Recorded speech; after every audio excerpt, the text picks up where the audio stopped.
ಮಾನ್ಯ ಜಿಲ್ಲಾಧಿಕಾರಿಗಳ ಆದೇಶದಂತೆ ಈಗಾಗಲೇ ಹಲವಾರು ಕೆರೆಗಳನ್ನ ಒತ್ತುವರಿ ಇದ್ದಿದ್ದನ್ನ ತೆರವು ಮಾಡಿರ್ತಾರೆ.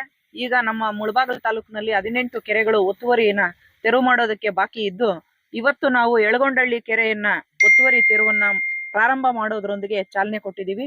ಸೊ ಈಗ ಕಂಟಿನ್ಯೂಸ್ ಸೋಮವಾರದಿಂದ ಬೇರೆ ಬೇರೆ ಹೋಬಳಿಗಳಲ್ಲಿ ಇರ್ತಕ್ಕಂಥ ಎಲ್ಲಾ ಕೆರೆಗಳ ಒತ್ತುವರಿ ಆಗಿರೋದನ್ನು ಕೂಡ ನಾವು ತೆರವು ಮಾಡ್ತೀವಿ.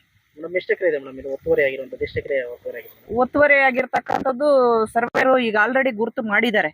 ಸುಮಾರು ಒಂದು 4 ಎಕರೆ ಇದೆಯಾ, 4 ಎಕರೆ ಇದು ಯಳಗೊಂಡಳ್ಳಿ ಕೆರೆ ಒತ್ತುವರಿ ಆಗಿದೆ. ಈಗಾಗಲೇ ನಾವು ಅವರಿಗೆ ಯಾರು ಒತ್ತುವರಿದಾರ ಇದ್ದಾರೋ ನೀವು ತೆರವು ಮಾಡಬೇಕು ಅಂತ ಅವ್ರು ತೆರವು ಮಾಡಿಲ್ಲ. ಸೊ ಹಾಗಾಗಿ ನಾವು ಇವತ್ತು ಪಂಚಾಯತಿ ಕಡೆಯಿಂದ JCB ವ್ಯವಸ್ಥೆ ಮಾಡಿಕೊಂಡು ತೆರವು ಮಾಡ್ತಾ ಇದ್ದೀವಿ. ಮುಂದಿನ ದಿನ ಇಡೀ ತಾಲೂಕಿನಾದ್ಯಂತ ತೆರವು ಮಾಡ್ತಾರೆ, ಬರೀ 18 ಮಾತ್ರ. ಈಗ 18 ಕೆರೆಗಳನ್ನ ಫಸ್ಟ್ ಪ್ರಿಯಾರಿಟಿ ಮೇಲೆ ನಾವು ತೆರವು ಮಾಡ್ತೀವಿ. ಕೆರೆಗಳನ್ನ ಒತ್ತುವರಿ ಮಾಡ್ಕೊಳ್ಳೋಂಗೆ ಇಲ್ಲ, ಯಾರು ಒತ್ತುವರಿ ಮಾಡಬಾರ್ದು.